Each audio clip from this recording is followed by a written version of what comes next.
નમસ્કાર વિદ્યાર્થી મિત્રો, આજે આપણે વ્રત પ્રકાશનના પ્રશ્નપત્ર નંબર 8 ના વિભાગીયના 24 પ્રશ્નોનું સોલ્યુશન જોઈશું. તો ચાલો શરૂ કરીએ. પ્રશ્ન નંબર 1. બે પેન્સિલો અને 3 રબરની કિંમત ₹9 છે, તો તેનું સમીકરણ ખાલી જગ્યા થાય. તો અહીંયા આગળ આપણને પૂછ્યું છે કે બે પેન્સિલ અને 3 રબરની કુલ કિંમત 9 છે. આપણે ધારી લઈએ કે ધારો કે એક પેન્સિલ ની કિંમત બરાબર ₹x અને એક રબરની કિંમત બરાબર ₹y. એક પેન્સિલની કિંમત x રૂપિયા છે, તો બે પેન્સિલની કિંમત થશે 2x. એક રબરની કિંમત y રૂપિયા છે, 3 રબરની કિંમત થશે 3y. અને બંનેની કુલ કિંમત ₹9 છે, તો આ બંનેનો સરવાળો એ કુલ 9 થશે. તો 2x 3y બરાબર 9, જે આપણો સી ઓપ્શન છે. પ્રશ્ન નંબર 2. દ્વિઘાત સમીકરણ ax² bx c બરાબર 0 ના બે ભિન્ન વાસ્તવિક બીજ હોય તો ખાલી જગ્યા થાય. અહીંયા બે બીજ છે પણ જુદા જુદા છે. જો બે જુદા જુદા બીજ હોય તો b² - 4ac is greater than 0 થાય. b² - 4ac બરાબર 0 હોય તો બે સમાન બીજ મળે.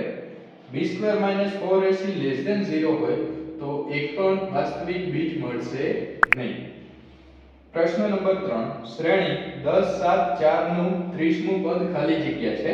તો અહીંયાથી આપણે જોઈએ તો પહેલું પદ 10 છે, d બરાબર a2 - a1.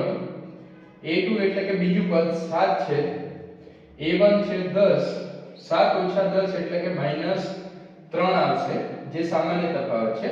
30મું પદ છે, તો n મું પદ શોધવાનું સૂત્ર a n - 1 ગુણ્યા d. બધી જ કિંમતો મૂકી દઈએ. a બરાબર 10 વત્તા n એ 30 છે ઓછા 1 ગુણ્યા d ની જગ્યાએ -3. તો અહીંયા આગળ 10 વત્તા આ થશે 29 અને અહીંયા આગળ -3. તો અહીંયા આગળ 10 29 ગુણ્યા 3 87 થશે, પરંતુ સામાન્ય તફાવત માઈનસ છે તો માઈનસ થશે. 10 ઓછા 87 એટલે કે -77. તો આપણો જવાબ સી આવશે. ત્યારબાદ પ્રશ્ન નંબર 4. બિંદુ -5 અને 12 નો ઉગમ બિંદુથી અંતર ખાલી જગ્યા છે. તો કોઈ પણ બિંદુનું ઉગમ બિંદુથી અંતર વર્ગમૂળમાં x² + y² જેટલું થાય છે, જ્યાં x એ પેલો x યામ છે અને y એ y યામ છે. તો -5 નો વર્ગ વત્તા 12 નો વર્ગ. 5 નો વર્ગ થશે 25 વત્તા 12 નો વર્ગ થશે 144. બંનેનો સરવાળો થશે 169. આનું વર્ગમૂળ આવે છે 13. આમ આ બિંદુનું ઉગમ બિંદુથી અંતર 13 થશે, જે આપણો એ ઓપ્શન છે. પ્રશ્ન નંબર 5. 1 - tan² 45 ભાગ્યા 1 + tan² 45 બરાબર ખાલી જગ્યા. તો અહીંયા ત્રિકોણમિતીય વિધેયોના મૂલ્યો યાદ હોવા જરૂરી છે. ત્રિકોણમિતીય વિધેયોના મૂલ્યો યાદ રાખવા માટેની એક ખૂબ જ સરળ રીત મારી YouTube ચેનલ પર અપલોડ કરેલી છે, જે તમે આઈ બટન પર ક્લિક કરીને જોઈ શકો છો. હવે અહીંયા આગળ જોઈએ 1 - tan 45 એટલે કે 1 થાય છે, જેનો વર્ગ ભાગ્યા 1 + tan 45 1 છે, તો 1 નો વર્ગ. 1 - 1 ભાગ્યા 1 + 1. 1 - 1 એટલે 0 થશે, ભાગ્યા 2 બરાબર 0 જ થશે. તો અહીંયા આપણો સી ઓપ્શન સાચો આવશે. પ્રશ્ન નંબર 6. મધ્યક x બાર બરાબર a વત્તા સિગ્મા fi ui ભાગ્યા સિગ્મા fi ગુણ્યા h માં ui બરાબર ખાલી જગ્યા. તો આપણે સૌ જાણીએ છીએ કે ui ની કિંમત xi - a ભાગ્યા h થાય છે. તો સી જવાબ આપણો સાચો જવાબ આવશે. પ્રશ્ન નંબર 7. 12 અને 15 નો ગુસા ખાલી જગ્યા થાય છે. તો અહીંયા 12 ના અવયવો કાઢી દઈશું. 2 * 2 4 * 3 એટલે કે 12 થઈ ગયું. હવે 15 3 ગુણ્યા 5 એટલે 15 થશે. બંને સંખ્યાઓનો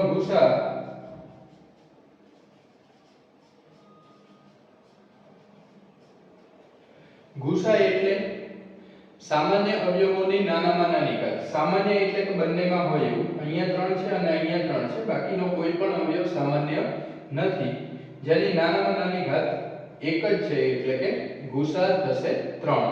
તો આપણો જવાબ આવશે 3. ત્યારબાદ પ્રશ્ન નંબર 8, 6x² - 7x - 3 ના શૂન્યનો ગુણાકાર ખાલી જગ્યા છે. તો આપણે સૌ જાણીએ છીએ કે શૂન્યનો સરવાળો અને શૂન્યનો ગુણાકાર માટે એક ટૂંકી રીત છે. શૂન્યનો ગુણાકાર એટલે કે c ભાગ્યા a થાય છે.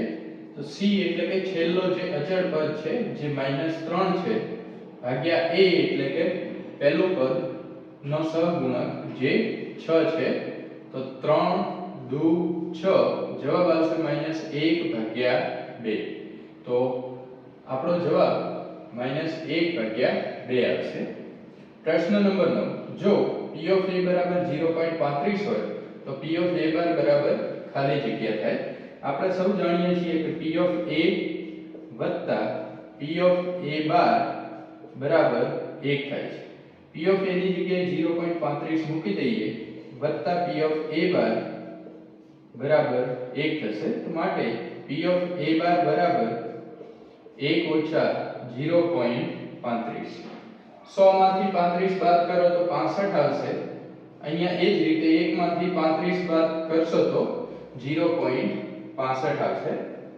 પ્રશ્ન નંબર 10, 1 + tan² ભાગ્યા 1 + cot² આ બંને નિત્યસમો છે કે જેમાં 1 + tan² એટલે કે sec² થશે ભાગ્યા 1 + cot² એટલે કે cosec² થશે. પણ અહીંયા આપણને એવો એક પણ ઓપ્શન આપ્યો નથી, તો આપણે આગળ સાદું રૂપ આપીશું. sec² એટલે કે 1/cos² થશે. cosec² એટલે કે 1/sin², પણ આ છેદમાં છે તો sin² ઉપર આવી જશે. sin² ભાગ્યા cos² આપણે સૌ જાણીએ છીએ કે a tan² જેટલું થશે. તો આપણો જવાબ tan² આવશે. પ્રશ્ન નંબર 11, જો O કેન્દ્રવાળા વર્તુળનો બિંદુ P માંથી દોરેલા સ્પર્શકો PQ અને PR વચ્ચે 80 અંશનો ખૂણો રચાતો હોય તો ખૂણો ROQ બરાબર ખાલી જગ્યા થાય. એટલે કે આ બંને સ્પર્શકો છે, જો આ ખૂણો 80 નો હોય તો ROQ આ ખૂણો કેટલાનો થાય એ આપણે શોધવાનું છે. તો સૌથી પહેલા આપણે સૌ જાણીએ છીએ કે સ્પર્શક અને આ ત્રિજ્યા છે એ બંને વચ્ચે 90 નો ખૂણો હોય. એ જ રીતે અહીંયા પણ 90 નો ખૂણો હશે. આ એક ચતુષ્કોણ છે, તો બધા જ ખૂણાઓનો સરવાળો 360 થશે. તો ખૂણો Q વત્તા ખૂણો O વત્તા ખૂણો P વત્તા ખૂણો R બરાબર 360.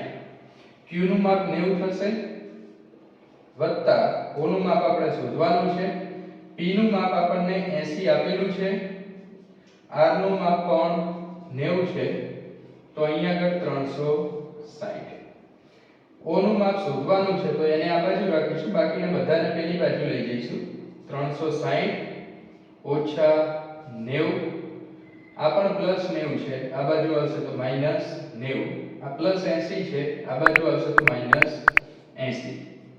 360 માંથી 90 અને 90 180 જશે તો 180 વધશે. એમાંથી પણ 80 બાદ કરવાના છે, તો આપણને મળશે 100. આમ ખૂણો O એટલે કે ROQ બરાબર 100 થાય છે. પ્રશ્ન નંબર 12, વર્ગ 20 થી 30 ની વર્ગ લંબાઈ ખાલી જગ્યા છે. તો વર્ગ લંબાઈનું સૂત્ર છે વર્ગ લંબાઈ બરાબર ઉર્ધ્વ સીમા જે અહીંયા 30 છે ઓછા અધર સીમા 20 છે. 30 ઓછા 20 બરાબર 10. તો અહીંયા આપણો 10 જવાબ આવશે. ત્યારબાદ વિધાનો ખરા છે કે ખોટા એ આપણે જણાવવાનું છે. પ્રશ્ન નંબર 13, 66 બરાબર 2 ગુણ્યા 3 ગુણ્યા 11 થાય. તો આપણે ચેક કરી લઈએ. 2 તરી 6 ગુણ્યા 11 એટલે કે 66 જ થાય છે, તો વિધાન સાચું છે. પ્રશ્ન નંબર 14, દ્વિઘાત બહુપદીના મહત્તમ શૂન્યોની સંખ્યા 3 છે. આપણે સૌ જાણીએ છીએ કે જેટલી મોટી એની ઘાત હોય મહત્તમ એટલા જ શૂન્ય હોય. અહીંયા દ્વિઘાત આપ્યું છે તો મહત્તમ શૂન્યો 2 જ હશે, નહીં કે 3. તો વિધાન ખોટું છે. પ્રશ્ન નંબર 15. બે અંકોની એક સંખ્યાના એકમમાં અંક y હોય અને દશકનો અંક x હોય તો સંખ્યા 10x y થાય. આપણે જાણીએ છીએ કે જો અંક એકમના સ્થાન પર હોય તો એને 1 વડે ગુણવાનો અને દશકના સ્થાન પર હોય તો એને 10 વડે ગુણવાનો અને બંનેનો સરવાળો કરી દેવાથી આપણને સંખ્યા મળી જશે. તો અહીંયા એકમના અંકમાં y છે તો y ગુણ્યા 1 થશે વત્તા દશકના અંક x છે તો એને 10 વડે ગુણીશું 10 ગુણ્યા x. તો અહીંયાથી આપણને મળશે y ગુણ્યા 1 એટલે કે y વત્તા 10 ગુણ્યા x એટલે કે 10x. તો અહીંયા આપણને સંખ્યા મળી 10x વત્તા y. એ જ સંખ્યા આપણને અહીંયા આપેલી છે તો વિધાન સાચું છે. પ્રશ્ન નંબર 16. પ્રયોગની તમામ મૂળભૂત પ્રાથમિક ઘટનાઓનો સરવાળો 1 થાય છે. તો આપણે સૌ જાણીએ છીએ કે બધી જ પ્રાથમિક મૂળભૂત ઘટનાઓનો સરવાળો 1 થાય. પ્રશ્ન નંબર 17. શ્રેણી 2 8 14 નું 21મું પદ જણાવો. તો a એટલે કે પ્રથમ પદ જે 2 છે, d એટલે કે a2 ઓછા a1, a2 એટલે કે બીજું પદ 8 છે, a1 એટલે કે 2, તો તફાવત આવશે 6. 21મું પદ છે તો n મું પદ શોધવાનું સૂત્ર an બરાબર a વત્તા n ઓછા 1 ગુણ્યા d છે. તો a 21 બરાબર a ની જગ્યાએ આપણે 2 મૂકીશું વત્તા 21 ઓછા 1 ગુણ્યા d ની જગ્યાએ 6. તો અહીંયા આગળ 2 વત્તા 21 ઓછા 1 એટલે કે 20 ગુણ્યા 6. તો અહીંયા આગળ 2 વત્તા 20 6 120 વત્તા 2 એટલે કે 122. તો શ્રેણીનું 21મું પદ 122 થશે. ત્યારબાદ પ્રશ્ન નંબર 18. વર્તુળના કોઈ એક બિંદુએ કેટલા સ્પર્શક મળે? તો વર્તુળના એક બિંદુએ એક સ્પર્શક મળે. પ્રશ્ન નંબર 19. બે સિક્કા ઉછાળતા બે કાંટા મળે તેની સંભાવના કેટલી?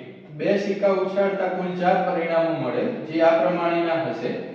કાં તો બંને પર છાપ હશે અથવા તો પહેલા સિક્કા પર છાપ બીજા પર કાંટો આવશે, પહેલા પર કાંટો આવશે અને બીજા સિક્કા ઉપર છાપ આવશે, અથવા તો બંને પર કાંટો આવશે.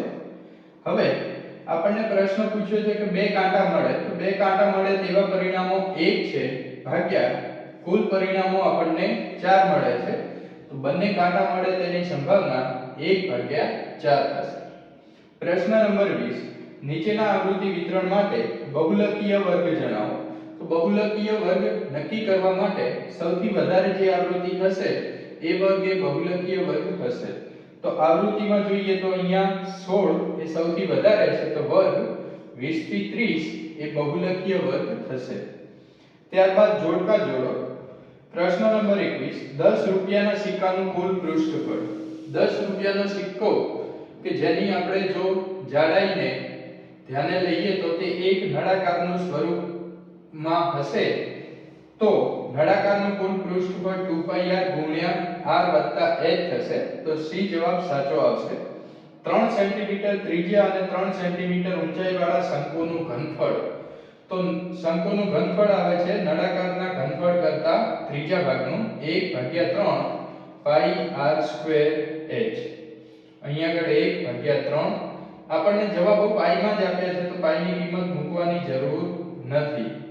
r નો વર્ગ, r એટલે કે ત્રિજ્યા જે 3 છે ગુણ્યા h એ પણ 3 છે તો આ 3 અને 3 જશે, જવાબ આવશે 3 તરી 9 ગુણ્યા પાઈ એટલે કે 9 પાઈ. તો આપણો એ ઓપ્શન સાચો આવશે. ત્યારબાદ અર્ધ વર્તુળનો પરિઘ. તો વર્તુળનો પરિઘ 2πr આવે છે.